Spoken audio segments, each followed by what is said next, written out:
We're back with some more Higurashi. Last time, pretty intense episode. Hanyu snapped for a pretty good reason, honestly. Um, Snape killed Oka's husband, tortured Oka, and beat up Futa. Seems pretty good, but she went a little too far and started to destroy the whole village. So we do not like that. But Oka stood up to her and they had our final duel, and we don't know what's happening. We're currently seeing Mao's perspective, who was out of town during all this, which was probably calculated by the villagers. Otherwise, the Sonozakis probably would have stopped it.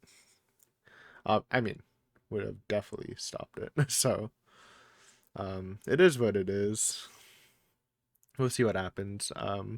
Definitely didn't go down how they described it in the main arcs, but maybe there's more to come. Maybe Hanyu will let Ota Watanabe here. We shall see. But yeah, let's just get right into this.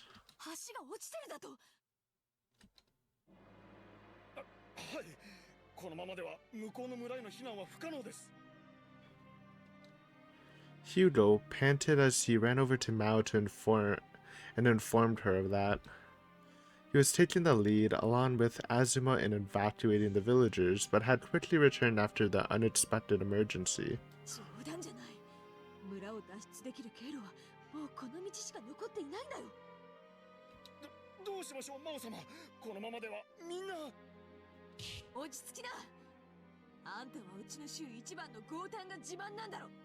Yeah, I gotta clutch up, dude. Mao shouted that, but deep down, she was struggling to hide her own panic. Onidafuchi village has been nearly wiped out from a demon attack 25 years ago. Back when Mao was a little girl and not a member of the village yet. Back when she heard about it from the elders, she snorted and said she'd exterminate the demon herself. But now she already thrown away such appearances and pride, and it was taking all her power to gather the villagers fleeing in fear.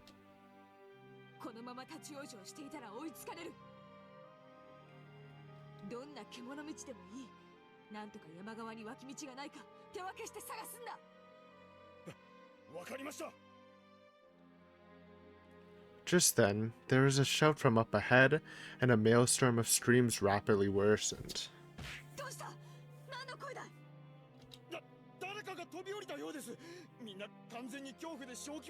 Oh God.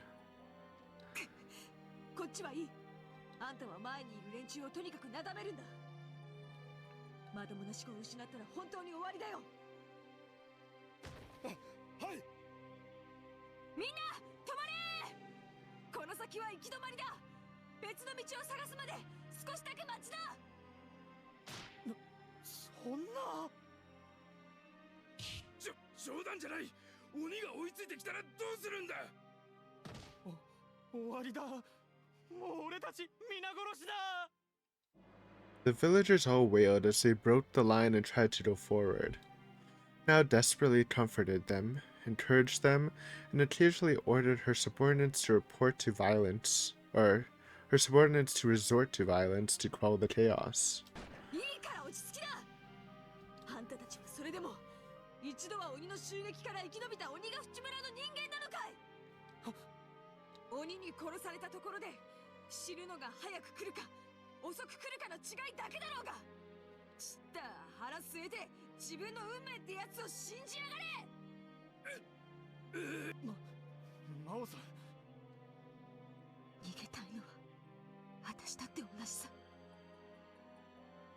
Mao thought that to herself as she yelled, and she looked down at her young son, who was fearfully clinging to her kimono. If it means my boy can be saved. It wasn't like she hadn't had cowardly thoughts about doing something inhuman to save him, like sacrificing the entire village to attract the attention of the demon and finding another way to escape in the meantime. But even if they did survive by some chance, what would she tell her son? Admit she'd committed the heinous and shameless act of sacrificing many to survive? And how did she ever question the morality of her son in the future when she'd given in to such temptation? 子は親を見て育つんだ。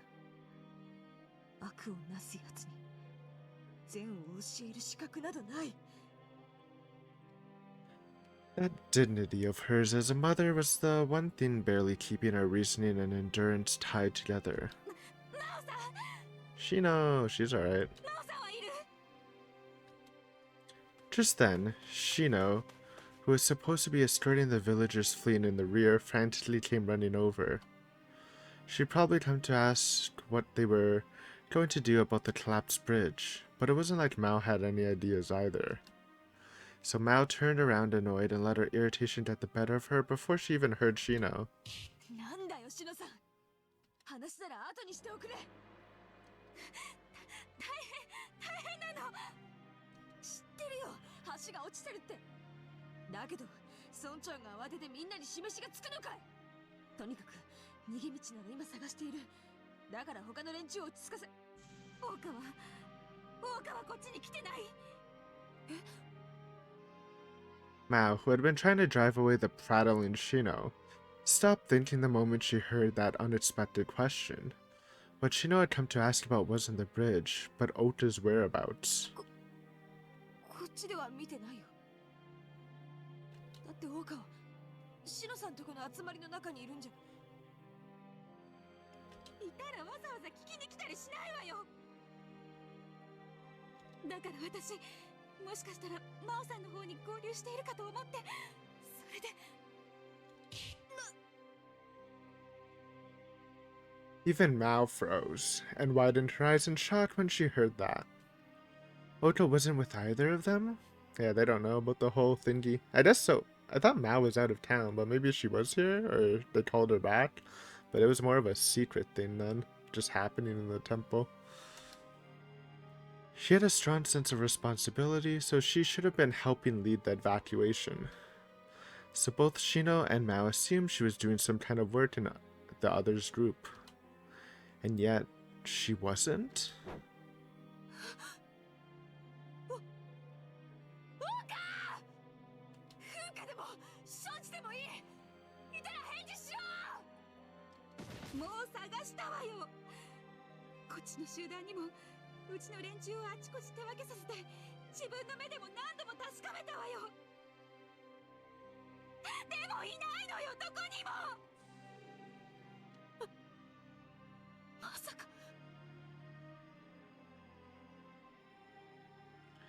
The worst possible scenario came to Mao's mind. She'd been panicking when they evacuated. She'd been entirely focused on leading the villagers and escaping. And so, that's why. How careless she was to assume her dear friend was okay and not confirm her safety.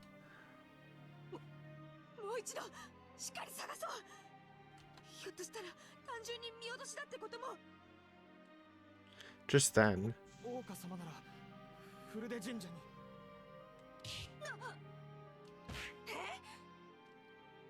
a trembling young man fearfully confessed the truth to both of them. Though they were so shocked, they were stupefied. They carefully listened to every word he had to say. It was then that they first learned that some of the villagers had gone on a rampage, searching for the location of the medicine, and intruded on Furude's shrine to harm Ota and her family. Then, this was Oyasho-sama's curse? Was he saying that a demon had attacked this village once again? Because the villagers had forgotten they owed their lives to Oyasho-sama and forsaken him in their by greed? Because the villagers had forgotten they owed their lives to Oyasho-sama and forsaken him in their by greed. It's not a real sentence, man. Then did that mean Ota, who served Oyasho-sama as a representative of the villagers, was the one who took the brunt of Oyasho-sama's wrath?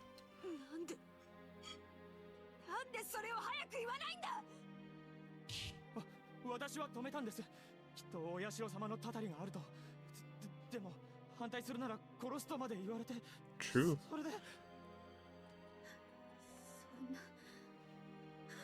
And Shino's son is dead too. That sucks. Wonder if he mentioned that they actually like killed her husband. シロさん待って。 Shino darted around and tried going back the way she came, pushing her way through the crowd. Mao quickly caught up to her and restrained her with the help of several nearby villagers. 離して。オオカは、オオカたちを私がここに連れて。ダメだシロさん。今戻るとあの日の海の中だよ。あんたも死んじまう。じゃあオオカはワオさん、あの子を見捨てろって言うの。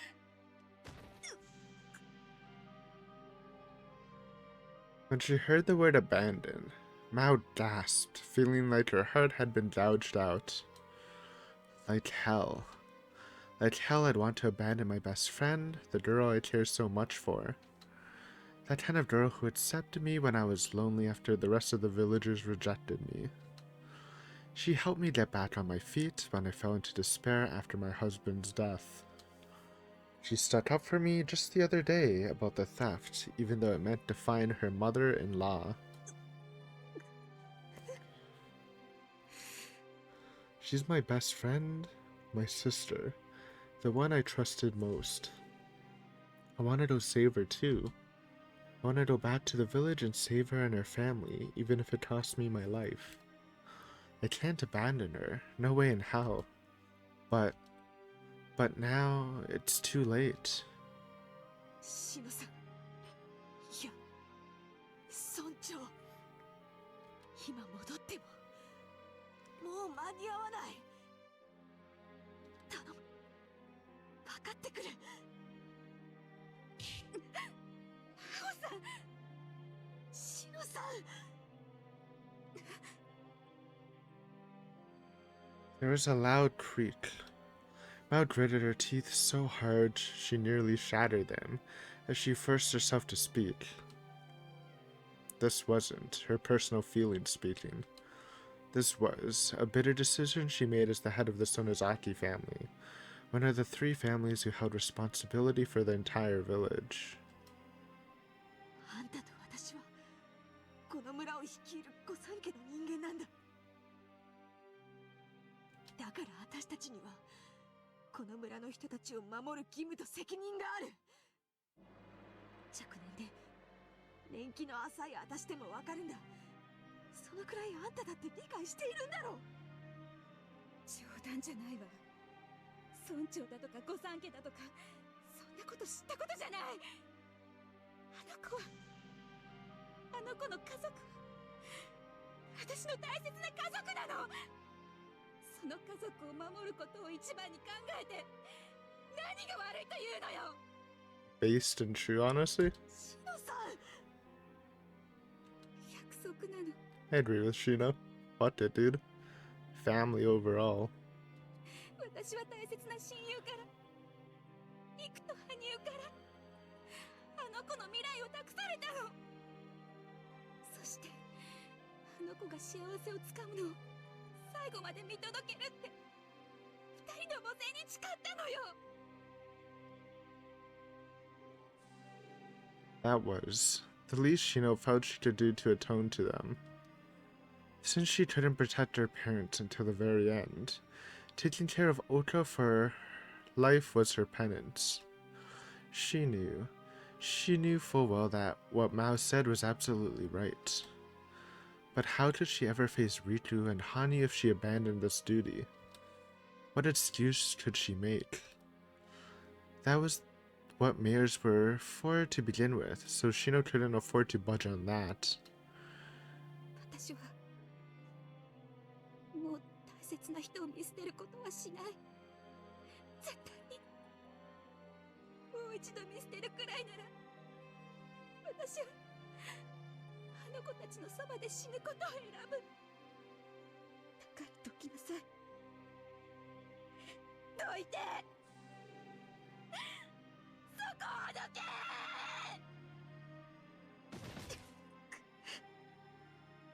Now bitter-lipped as she stomped up to Shino, who abandoned her normal composure and fallen into a frenzy. Then she stood in front of that woman who was trying to shake off her subordinate's grip and knocked out. Mao punched her hard in the solar plexus. That'll knock the wind out of her, at least. Shino groaned from that unexpected blow to her vitals and passed out, crumbling to the ground. 魔王様。シノさんを運んでやって。しかし、このままではシノさんが起きた後、魔王様が。殺されるくらいのことはされてやるぞ。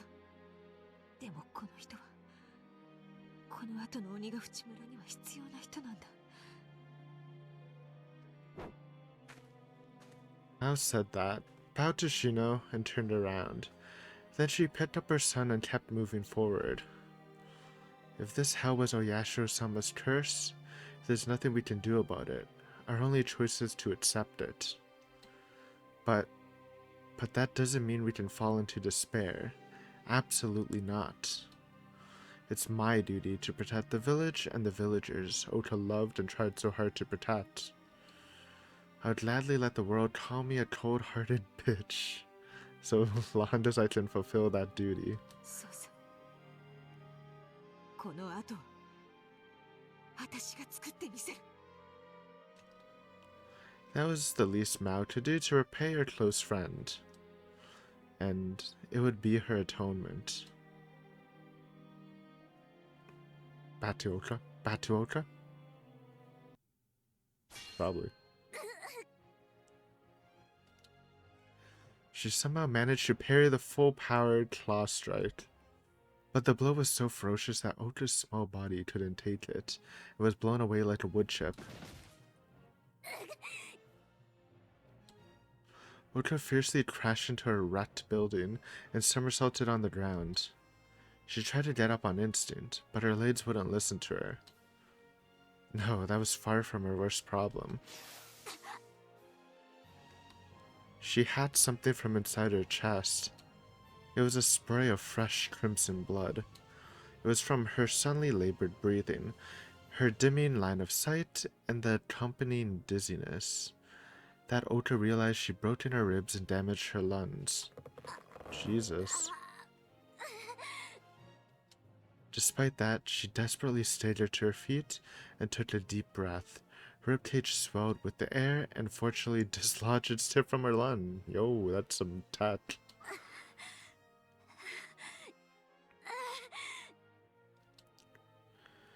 Ota's sense of astonishment won out over her fear as she heaved her bloodstained breath. Also, this new track is going hard. And turned back to face the demon in front of her baring its fangs.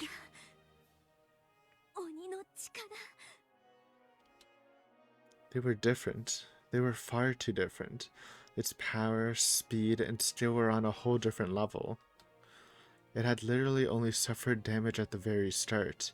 They exchanged dozens of sword strikes since, but she never managed to strike the demon once. She called it a monster with the intention of saying farewell, but now she could find no better expression to describe the overwhelming advantage it possessed. Grrr. The demon let out a growl devoid of all reason, as it slowly closed the gap between itself and Ota. Ota thrust her sword and encouraged her aching body as she turned toward the sharp glare and waited for an attack.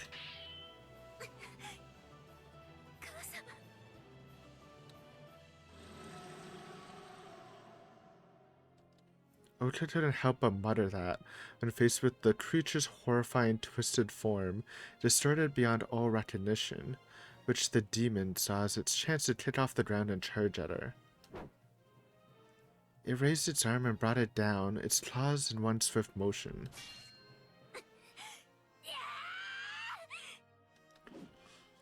Ota twisted her body out of the way in the nick of time, and used the recoil to swing her sword to the side. But even if the demon was but a hair's breadth away, it barely dodged the blow and let out a howl not of this world.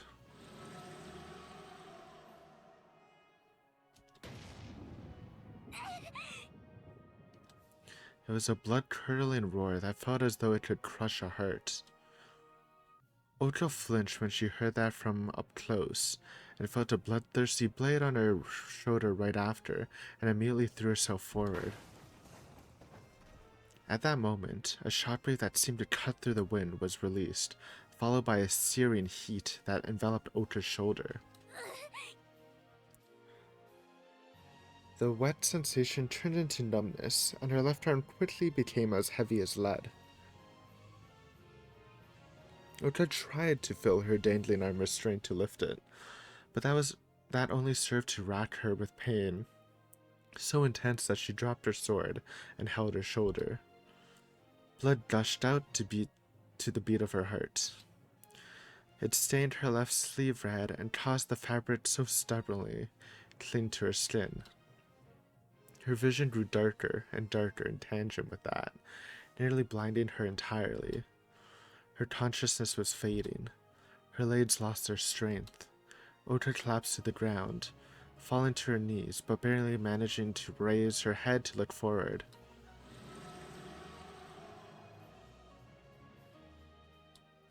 The demon still wasn't letting up the deadly shockwaves emanating from its body, just shooting shockwaves? That's crazy, man. Even though it was bleeding heavily from the wound it got before it went berserk, its breath was raved yet fierce, while its face was distorted yet not in pain.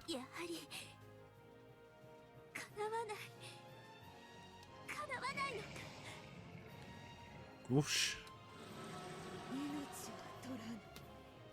Oh. Close up.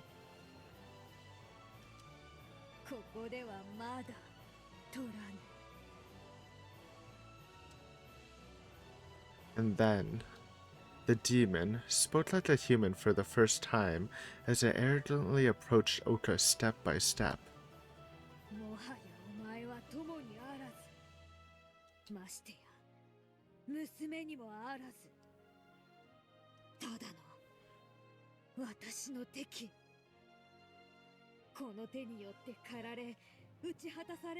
Damn. Hanyu on that scorched earth mentality.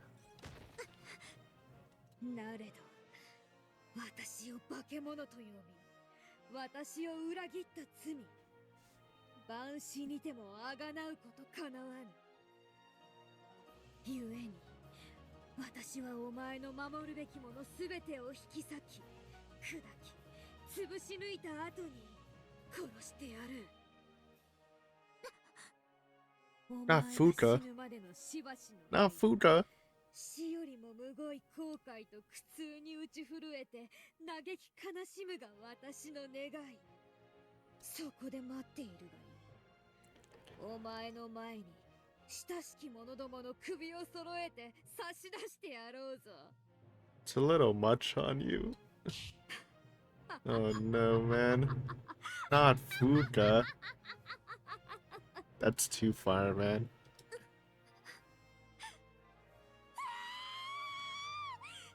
To be fair, I mean, like, I don't know. The situation is complicated. I have no solutions. Faced with that cruel and heartless verdict, Ota instinctively leapt to her feet, widened her eyes as she grabbed her sword, kicked off the ground, and swung. But the demon swat away that desperate strike as if it were a mere child's play, and sent her small body flying away.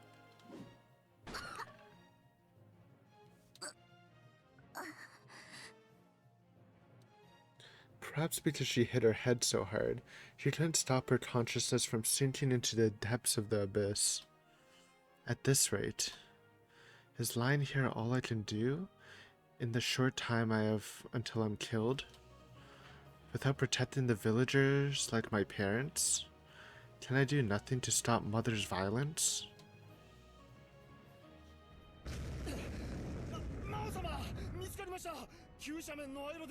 The Great Escape. よし、うちの若衆に縄を持たせて先に登らせな。逃げない命知らずを選んで村の連中を一人でも多く上に行かせるんだ。はい。お許しを、お社様、お許しを。助けてくれ。死にたくない。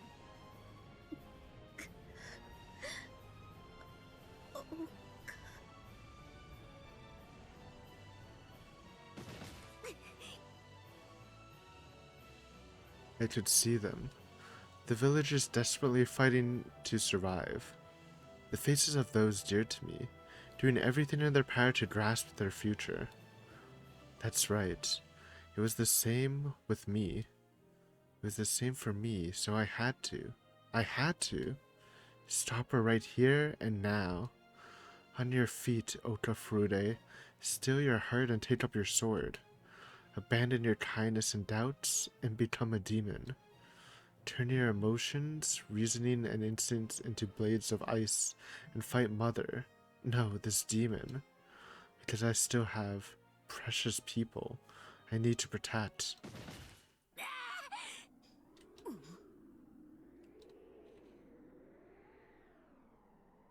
The demon turned around when it heard the shout akin to a roar, and faintly furrowed its brow as it stared ahead with a keen gaze.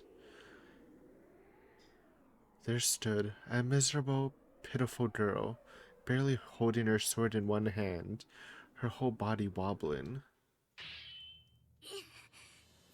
行かせはしない。私の命に変えての。ほう。 The demon slowly turned to Oka and raised its claws again. Then, the moment its body appeared to sway, ならば、もう少し深く味合わせてやろう。地獄の苦しみを。 the demon charged at Oka and closed the distance in a blink of an eye. Oka drew her sword back a little and put all her weight into her rear leg, standing at the ready with one foot forward. By this point, she was reaching her physical and mental limits. So she no longer had time to hesitate or consider holding back. Unless she slayed the demon right here and now, she would die, and even her loved ones would be killed. She remembered what Hanyu had once told her. What swordsmanship required was the constant resolve to harm your opponent. And 月の時、一番命中しやすく効果的な場所はどこだと思いますか？それはやっぱり胸とか喉とか？ I forgot what she said. I think she said arms? Or hands? 誰しも攻撃を受けた際には反射的に急所 Or を守ろうと legs するもの to で the す。 same extent. その時、真っ先に動く。 Ah, hands. Okay. True and kind of true. そして攻撃の時にも当然手が主体となって動く。 If you do get their hands good, that is a pretty critical blow. つまり手は攻守一体の機関で常に人の意図に基づいて無意識下で動きます。それでしかしそれだけに人は手自体を守ろうという意識が薄い。故に攻撃を受けた際はそれから逃れたり防いだりする反応が他の体のどこよりも遅れてしまうものなのです。でも動いているものに攻撃を当てるのは難しいと思うけど。それでもその動きの軌道は途中で容易に変えることができないので予測点をつけやすいのです。だから月の時はまず手を。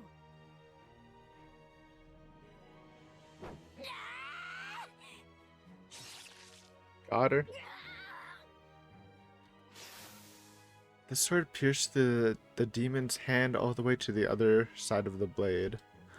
A fierce spray of blood gushed out right then, staining the demon and Oka's face crimson.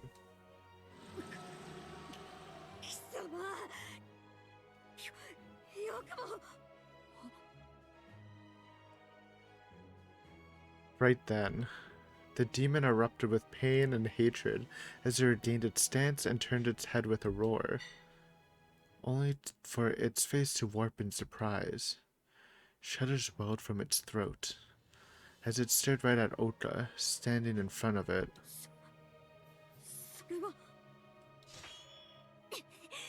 Whoa, eye color change. There's no mistaking it. Oto was in the pose for the strongest technique the demon had excelled in before it lost its sanity. She stuck out her left arm and pulled back her right elbow as if drawing a bow. She held the sword perfectly level in one hand and placed her left palm on the sharp tip. The blade was painted with speckles of fresh blood, and then...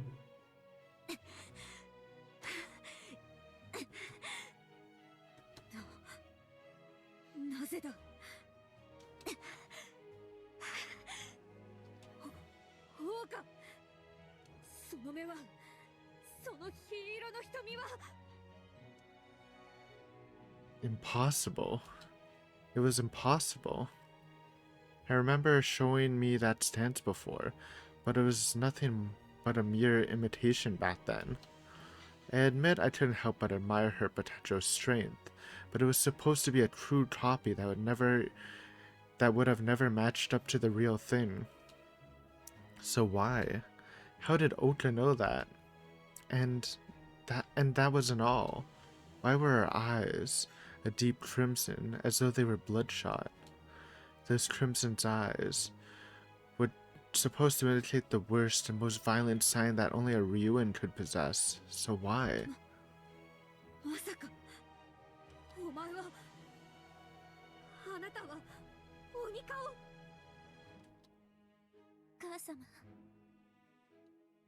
As for Ota, her wild and turbulent panting gradually eased up, and her limbs, which had been shivering, ceased their shaking as if to match her breathing. Her sword tip was pointed straight at the demon. The glint in her eye pierced the demon without the slightest tremor.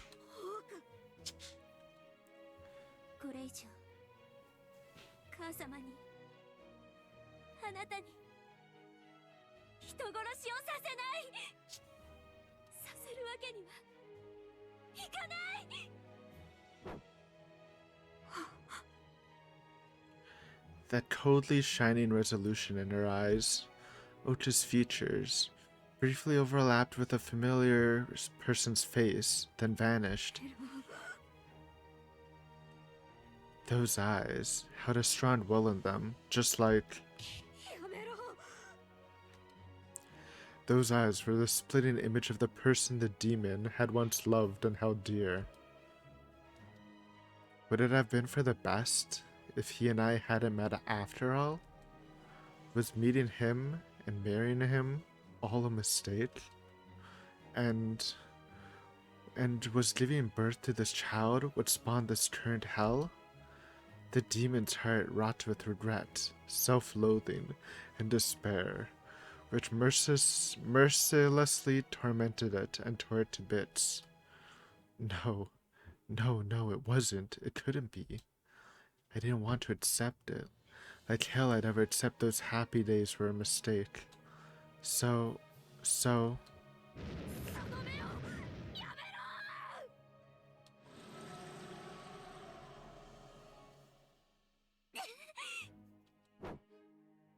The demon charged at Ota with a blood-curdling roar. It ran as fast as a gale, too fast for the eyes to see. But Ota clearly perceived every single movement.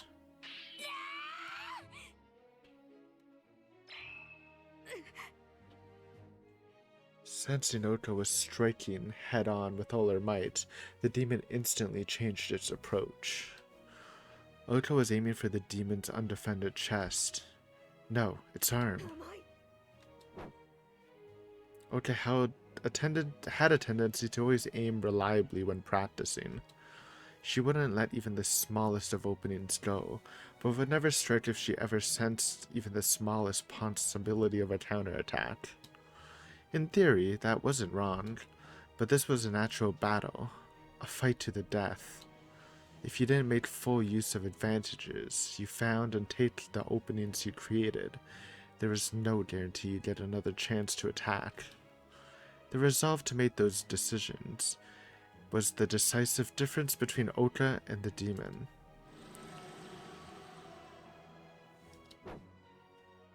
The demon, having instantly predicted Ota's unconscious safety measure, forcefully twisted its hand and spun down, changing its trajectory.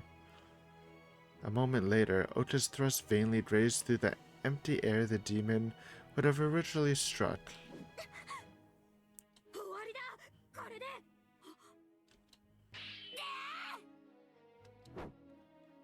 But Ota followed up by taking one step forward as she rammed her raised left arm against the back of her blade. This caused the slowing blade strike to regain momentum and change from a thrust to a sideways slash, slamming hard into the disoriented demon's left arm and knocking it off balance. Though its reaction to the surprise attack had been slow, the blow to the arm didn't even come close to wounding the demon. So, it filled its repelled arm with strength and brandished its claws right as it was about to swipe them down. It was astonished. Ota was at point-blank distance to the demon. She pulled back her sword arm at some point, twisted her body like a spring as she stood in the Terui Gautia stance again, and then...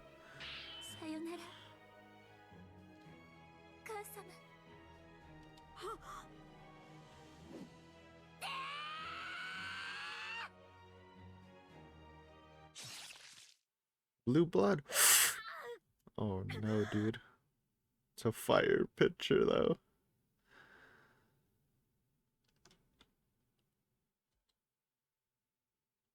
The blade pierced the demon's chest and struck all the way through its back.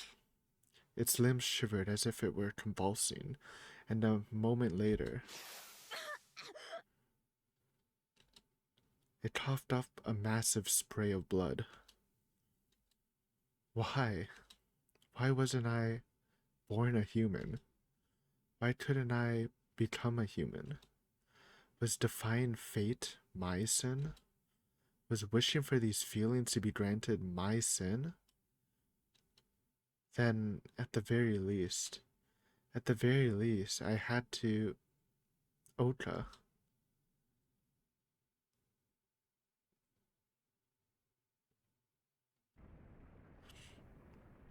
Ota mustered her remaining strength and returned to Fude, trying to escape the raging flames.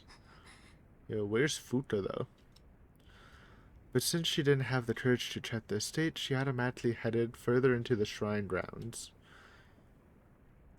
And what she found waiting for her at the elevated cliff that overlooked the village was...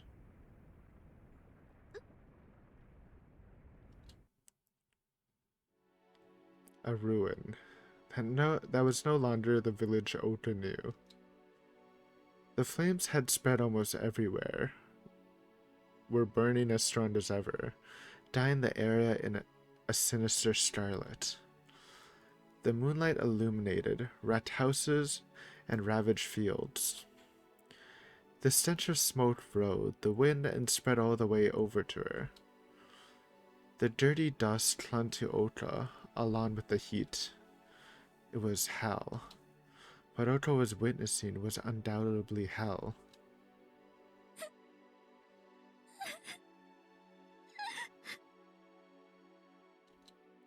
Ota shed tears and sobbed, unable to restrain her welling sorrow.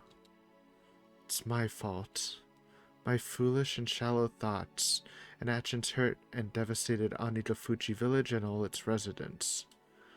Those regrets and sins tormented Ota and brought her to her knees. Ota had lost everything. Her husband, her daughter, Futa died, and her mother. The only thing she had left to offer, the lost lives and wounded people as compensation for her sin, was her meager and fragile body.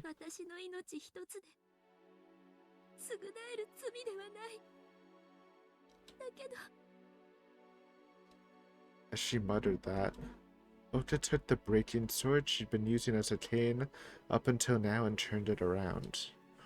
She then placed the tip to her neck and took a deep breath. If I could turn back time, Would I be able to tell my past self off for shallow ideas and tell her about the tragedy that awaited? Tragedies are always caused by fools who don't know the future. That's right. In the end, my powerlessness brought this on. ごめんなさい。 I'm sorry to so many people. Dear Shoji, Futa, Shino-san, Mao-san, the villagers I scared, all the people whose thoughts I clouded with greed, and father and mother.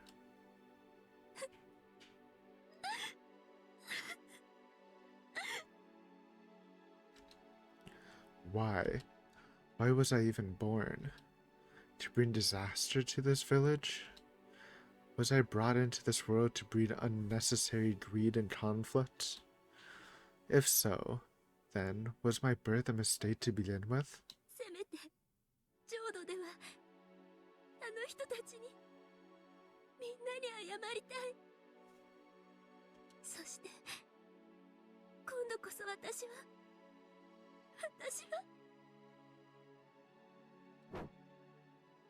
Oka muttered that as she closed her eyes, took her last breath, filled her sword with strength, and then そなたが死んでは何にもならないであろ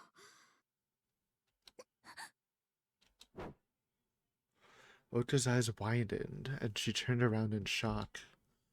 That blood-stained demon was standing there.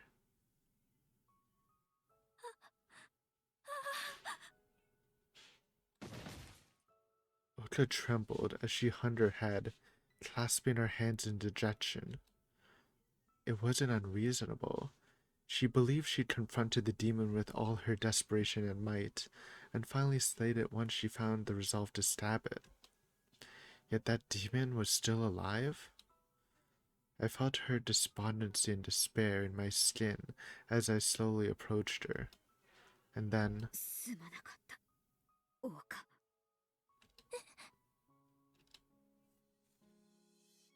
Oka gasped, raised her head, and looked up at me as I knelt down in front of her. Her pupils were no longer scarlet, but rather jet black like black quartz. Once I saw that, I was able to rid myself of the last of my concerns and heaved a sigh of relief. 王家。私のせいで優しいあなたを苦しめてしまったこと。 もはやどれだけ詫びても足りないだろう。それでも私はあなたが好きだった。誰よりも大切に思い、そして幸せであってもらいたいとずっと思ってきた。母様。 Oka shed large tears and sobbed when she heard that. She's back. She came back to me. My dear, gentle friend who always took care of me and my mother. My eyes blurred again from the warmth of those heartfelt emotions. But I no longer had the right to hug her. And most importantly, there's no time. 母様。構うな。私はもう死ぬ。いや、死ななければならないのだ。 At that moment, I coughed up a sudden rush of blood. 急がなくては。 I finally regained my sense of reason, but my injured body was rapidly regenerating, and I could feel my sense of self gradually breaking apart. I had completely turned into a demon at this rate. Once that happened, I'd attack humans in search of more blood and flesh, and become an avatar of tragedy. There's no guarantee Oka would be able to stop me, No, I'm sure she couldn't. She only had a little time left until her final chance to slay me was gone. この世界に脅威となるものを残してはならない。竜として、そして王家の母としても、私は。This soul, and all these memories, had to be erased for all eternity. That was why I couldn't afford to die yet, so that Oka could completely consign me into oblivion with her very hands.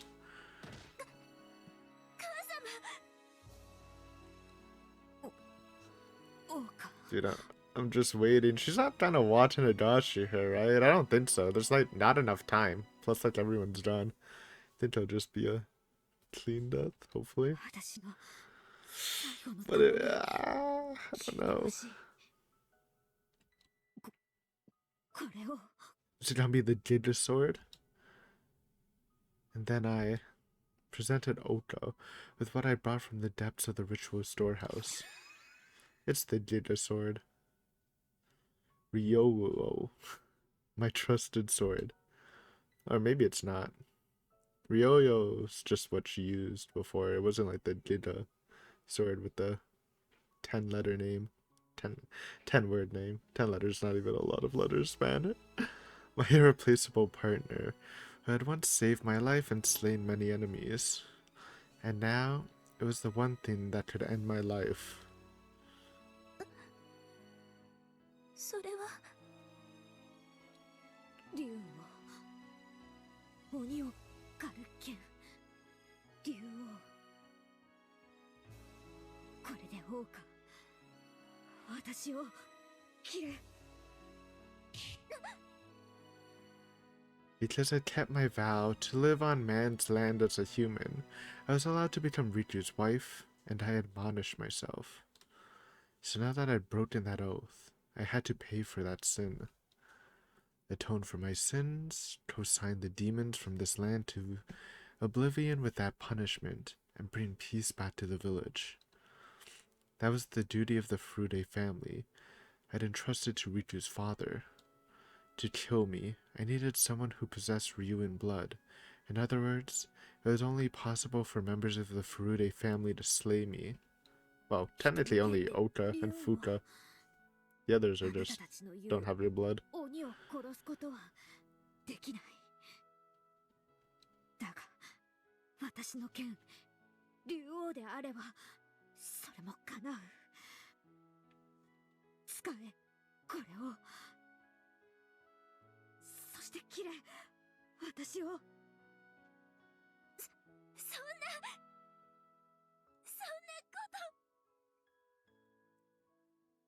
Oka rejected it, shaking her head hard enough to dishevel her hair.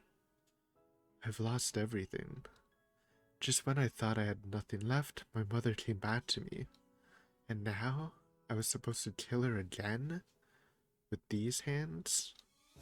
I couldn't possibly do that.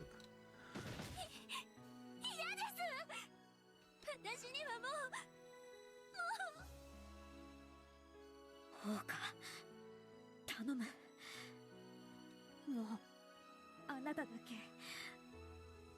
あなたにしかできないのだ I urged myself to stay conscious as I desperately tried to convince Oka.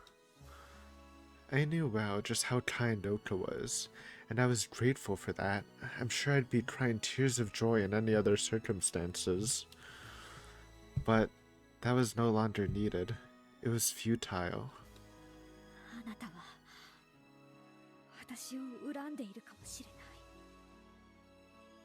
こんな血とこんな運命をあなたに与えた私を憎んでいるかもしれないそれでも竜は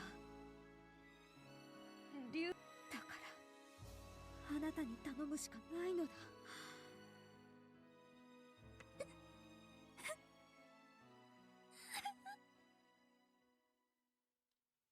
親を葬り奉るのはこの務めあなたはそれをこの世界の断りだと言っていたな。ならば、その断りに従って、私を、確かに私は、そう申しました。申しましたが、ならば、その親を殺して、葬れとおっしゃるのですか？そんな断りなど、ない。聞いたことがありません。すまない。I mean, true, but 分かってくれ。 you gotta do it. You gotta do it. And with those words, I cut the mouth of Ryuo's sheath and drew the sword to urge Ota to make her mind. The gleaming blade reflected my horns. That single, utterly loathsome difference had brought all this misery.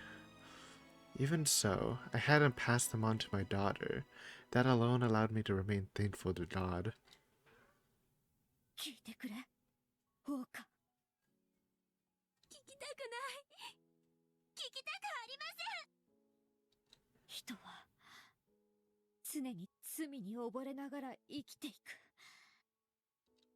そしてそれを誰かに押し付けなければ生きてゆけない。自分は正しい、自分は悪くないと言って他者に原因を求めようとする。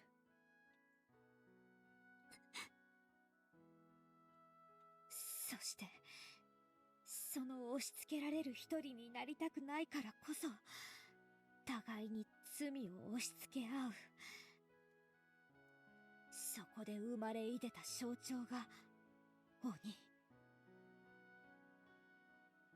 人の世を乱す真の鬼というもの。だからこそ私がそれを背負い、人が払うことで人は人を疑い争う宿命から解放される。 Sorry, I skipped. Right. When you took it back to its root, this conflict started because of the rampage of a selected few people who wallowed in greed. There was indeed a part of me that wanted them to be made aware of their sins, but put another way, that was my own way of trying to shift the blame. So, they should no longer be blamed now that it had come to this. Any further censure and accusation of blame would likely split the village in two. From now on, Onidofuchi village would have to work together under Oka and the others to create a peaceful land. It was for that reason that the cause of this tragedy should be entirely framed on the demon's rampage, so that no one would be blamed for their sins. That was my own form of redemption, to take responsibility for what I'd done. So let all the sins, the filth, the karma, and the curse come to me. Then attack me, purify me, wash me down the stream, and throw me into the swamp. References to current lore. A human will not do, so it is the fate of one not human to accept that role. That's right. If a human were to be bear it, then mankind would likely not be freed from the demon of doubt. Then they would paint over good intentions with malice, doubt and hate others with non-existent wicked hearts. Well, to be fair, this didn't actually solve anything, though. It became a literal thing to watch and Higurashi other humans, but it's the thought that counts. I will be made an example of as the root of malice to keep man from devolving into the worst case scenario and bring back their conscience. 私はこの世界の人ではない。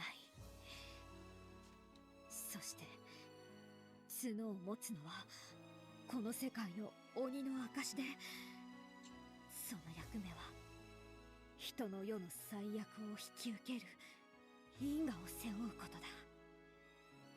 故に私はこの村に起きた最悪の元凶として撃たれ、欲によって乱れた人の心を好みで払わなければならない。それが私の使命。そして私のここにいる意味。そんな、おかしいです。なぜ私たちの罪を母様一人が背負わなくてはいけないのですか？そもそも人の罪は人の罪。私たちの罪も私たちの罪です。母様の罪では決してありません。そうでしょう？ That's right. This tragedy came about because I relied on my mother. Much blood was spilled because I couldn't make up my mind before strife broke out. It's not mother's fault. It's mine. It's all my fault. Ota said that and wept bitterly, wept for the lights of me. She truly was a kind girl. She didn't live in hatred. She regretted and pondered her mistakes without averting her eyes from them, and then tried to improve on them. That was why Ota needed to go on to lead the people. And if it meant providing the cornerstone of our future, then I'd gladly become a demon. I'd take on all the sins and responsibility, bear them, and then fade from this world as a demon, the symbol of hatred and resentment. わかりませぬ。わかりませぬ、母様。母様には確かに隠せぬ角があります。しかしながら角があるだけで人ではないと申されますか？人であっても角があればそうではないと申されますか？ Yes. そんなの間違っている。母様に角があろうとも私にとって母は That's nice 人以 though. 外の何者でもない。鬼でも化け物でもない。母様は決して化け物なんかじゃない。そうか。ありがとう。 That's not even true. あなただけ I mean, maybe not those exact そう言って words, くれる。 but I can think of at least 2 other people. Even if everyone calls me a demon or a monster, you'll still call me human. That's enough. That's all I need. あなただけではない。あなたの娘。 Is she alive? 大切に思う What's 人たち happening の with ために Fuka? あなたは Imagine if the stray dog saved her or something. それが私の願いです。いやこのままでは私はまた鬼化して理性を失ってしまう。そうか。私が私を取り戻した今が最後の機会なんです。私をあなたの母として行かせてください。母様。悲しい思い出、辛い思い出、何度泣いて苦しんで悔いたかもうわからない。でもリクと出会い、彼を愛したこと、そしてあなたの母になれたことは、私はそれだけは後悔していない。本当に This is intense, man. Too intense for me, man. It's too early for this. 私も Oh, she took out the Glock. Uta reached out her trembling arms, finally took Ryoo from my grasp, and then... 私も母様の娘に生まれて母様とこれまで共に過ごしてきて本当に幸せでございました。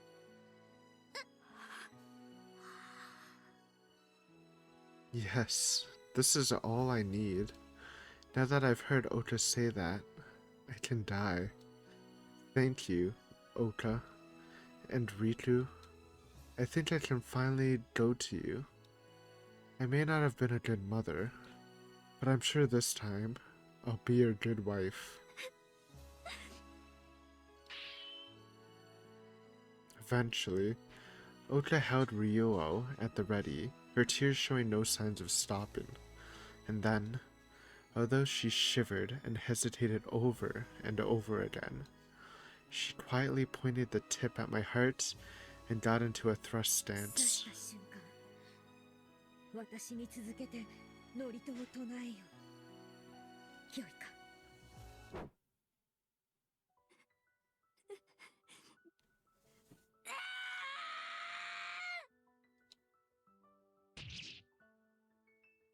ギュン、オーク、トゥルス、ルバ、トゥルイ、カルキア、ウェスティアミス。 Ota, I have one last wish after all the times I've messed with your life. Please live, and don't turn out like me. Yes, Mother. I shall put an end to the world that allows these sorts of conclusions right here and now. And I'll surely create a world where no one is hurt, where no one has to get hurt. それはとても古い昔の Oh shit. ほんの少しの違いによって生まれたとある不思議な物語。誰かのために懸命に生きてきて、誰かのために懸命に生きようとした、そんな家族の絆の物語。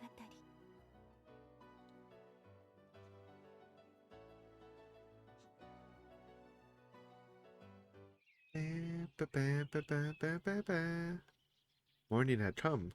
Should I read? How much left is longer? Oh well, I think I'll probably record some more before, so if... Who knows, this might be the intro to another episode. Or I might just fuse them together if there's only like 20 minutes left. We'll see. Anyways, if this is the end of the episode, thanks for watching. See you next time for definitely the finale. If not, this is just a random awkward tangent. But yeah, later. Alright, we're back with some more Higurashi. I don't want this intro to take too long just in case I did the classic Aiden move and stopped the last recording like 10-15 minutes before it ended, which it might.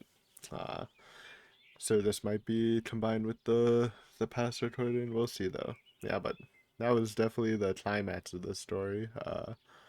Hanyu did die. It was tragic, but also, you know, kind of redeeming at the end, where she was managed to take control of herself and willingly gave herself up to Ota for her to kill her, to end, you know, to take on all the sins, which was described in the main arc, is what she did. Minus the Watanabe part. I'm happy that didn't happen. So maybe that just got, like, twisted through history, you know.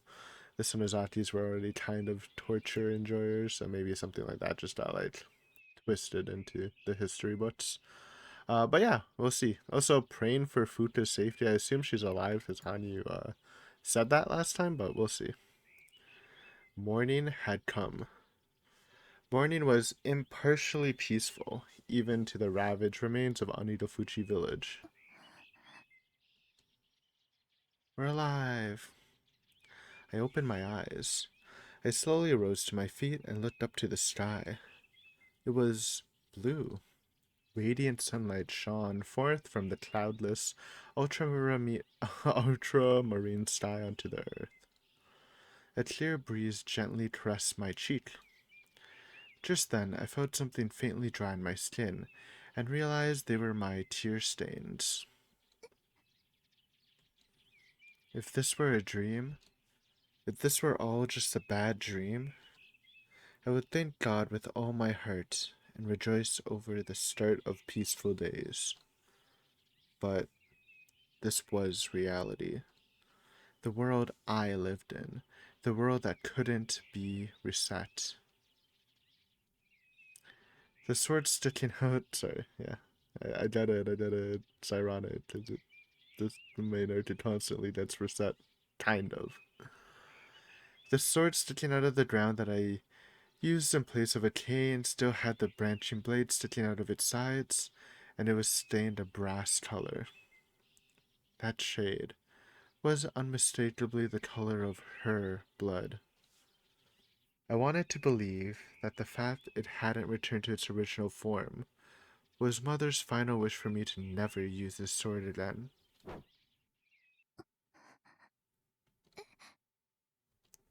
Just then, I saw two people coming from the direction of the shrine. One was small and the other was tall. Small one's definitely Fuka. They were. Let's go. There's no way I could forget. There's no way I could mistake them. Is Shoji alive too? Were they just lying when they said they killed him? They were my family. It might be Shino. No, Shoji's alive. That's hype. That's dope. My dear and beloved husband and daughter. Well, that's definitely a happier note. I was pretty sure, I was like 70% sure Futo was alive, but I was 0% sure Shoji was alive. Because they literally said they killed him, so. We'll take it though. I'm happy Fuka's alive, man. That shit made me mad when they implied she was dead. How the fuck are you alive? Why were they just lying about you? That's crazy.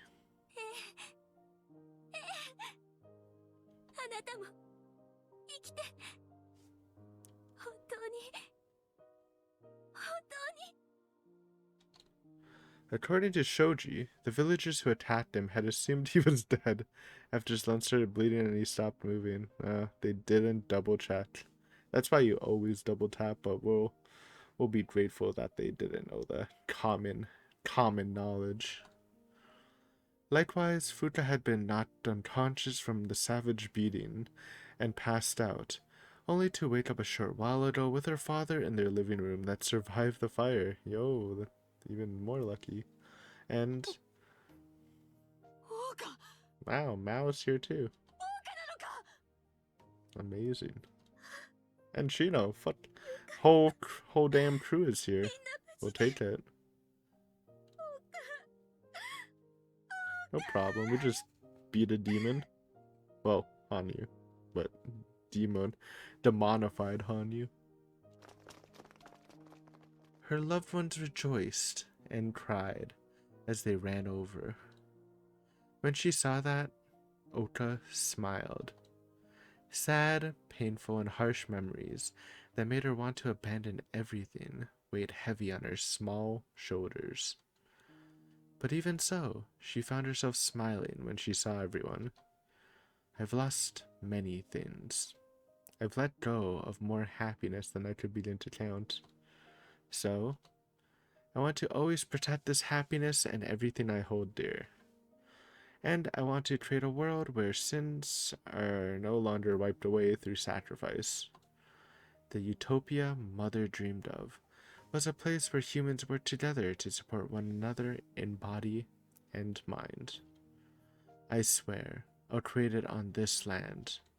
Then one day, when Mother's reincarnated into this world, she can come to that ideal village with a smile. That is the destiny of those born into the Furude family, into the three families. No, because I believe that it is my duty as the inheritor of my mother's blood, the one who wished to truly love this land and its people. 母様、私は行きます。大切な人たちが私を求めてくれる限り、精一杯。 Not interrupting their final speeches. I looked up to the heavens as if calling out to the one I could no longer see. Just then, Futa gently wrapped her tiny hand around mine.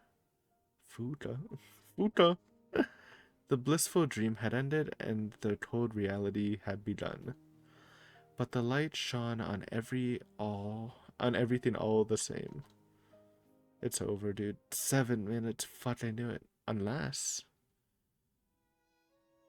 Yeah. Okay. Classic Aiden move. I fucking knew it was happening. After this tragedy, Ota was revered in Fuji as a savior who slayed the rampaging demon that attacked the village, killing many. It said that the feudal lord, fearing the demon's wrath would fall upon him, made no further demands. Furthermore, he entrusted the right to rule to Sonozaki to Miyoshi.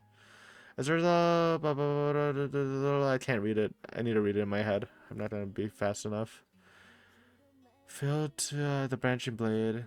Yeah, the Dida sword. So it was the Dida sword. It just changed forms. Yeah.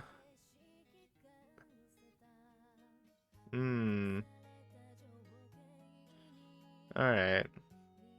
Keeping it vague on that part. If they actually did human remains or not. Imagine if that was just fully Takano propaganda, but I feel like that's just not true.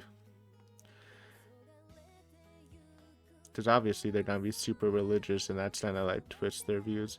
Anyways, that was this arc. I will definitely make a separate review video. I think it deserves that much since it was so different than anything I've read from Higurashi before. But good time, good time. I don't know how I'm gonna split this video exactly, but we'll work on it. You know what? Enjoy the credit song. I'm gonna enjoy it too. Yeah, but I knew I fucked up when I ended it early. It was just time for dinner. It's also a good thing because it just hit 3 a.m. so I didn't expect it to go longer than like 30 minutes. But yeah, wow, it was kind of a weird arc, but it was good.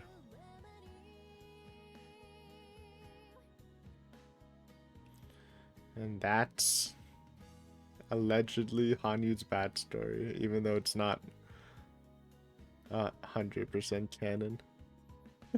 Well, we'll take it. We need something. It doesn't really explain who the fuck Feathering is though, and what relation they have to each other, but that's okay. It was fun. I guess until next time we're doing I need to consult the charts. It's been a while since I looked at them, but it is